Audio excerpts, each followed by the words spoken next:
briefly, my name's Robert, obviously, and I've been an activist since 1981, really. My father had two brothers. They were both killed in World War II, so my own concern was really inspired, if that's the word, by the death of my two uncles, and I was very interested in working out why human beings like to kill each other in such vast numbers and see if we couldn't do something about it. But once I got interested in that question, I guess a lot of other questions caught my attention and interest as well. And having been to a few events, just as some of you have described, where I attended rallies, I quickly realised that not much was coming out of them. And so I got very interested in looking at the whole question of strategy. If there's something wrong with the world and we've got the passion and the commitment to try and do something about it, what's the most effective way? So to jump to the current crisis, if you like obviously each of you, I realised fairly quickly there was a lot more going on than they were telling us.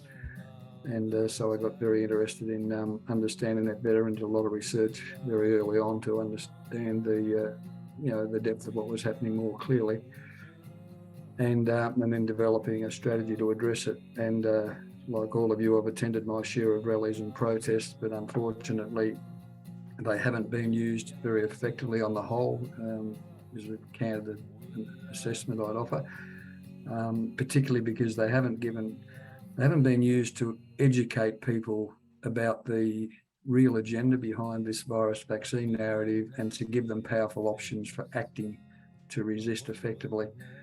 And I think one of the reasons in Australia anyway that we've had a huge downturn in the number of people attending is because they have realised that the rallies weren't doing anything, and strategically speaking they can't really do much at all. And consequently they've been burned out and we've lost them. And I think, I don't think we've quite got parties in Australia to perhaps the same extent, but there's no doubt that there's an element of dysfunctionality about the sort of things that are happening around the protests, and that's been quite counterproductive. But I think that's a global problem too. So what I understood tonight to be about was to help you get a clearer sense of the precise nature of the threat we face as a global community, and what things we can do that are effective in resisting that. And so, I've prepared a few words to say initially, at least, to sort of just give you a broad outline of what I think is happening, and to then spend some time talking about what we can do about it in a strategic sense, and hopefully, have plenty of time to have a good chat afterwards, particularly about how some of these things are relevant to Denmark, or can be discussed how you guys can use it. Obviously, just to reiterate, my great passion really in this whole activist movement has always been strategy, because I like to succeed.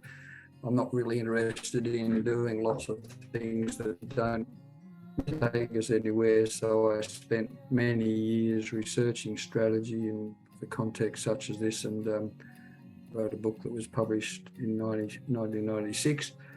And I've written a lot of strategic analyses and strategies for different campaigns over the years. So this one's just been the latest in a long line, and quite rewarding from my viewpoint. Okay, I'm showing you this diagram straight away because I want to just quickly tell you, if we are going to do something effective about a problem, and in this case we're talking about what's really a very substantial global program by a small group of people to take enormous control over the human population, then we need to understand what's taking place and then have a systematic way of addressing it. And this diagram is a one-page summary, if you like, of the work I've done to compile strategy.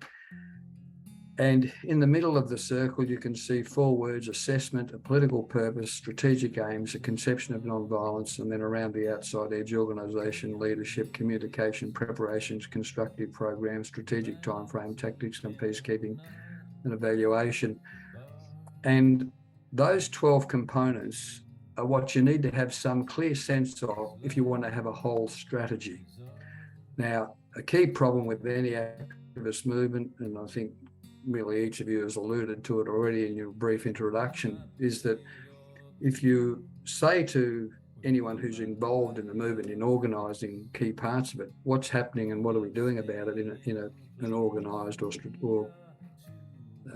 thoughtful way, if you like, a strategic way, people will say, oh, well, we don't like the compulsory vaccine, so we're having a protest against that in the hope of changing the government's mind so they won't be compulsory, or something like that. But on the whole, it'll probably be a fairly simple sort of thing.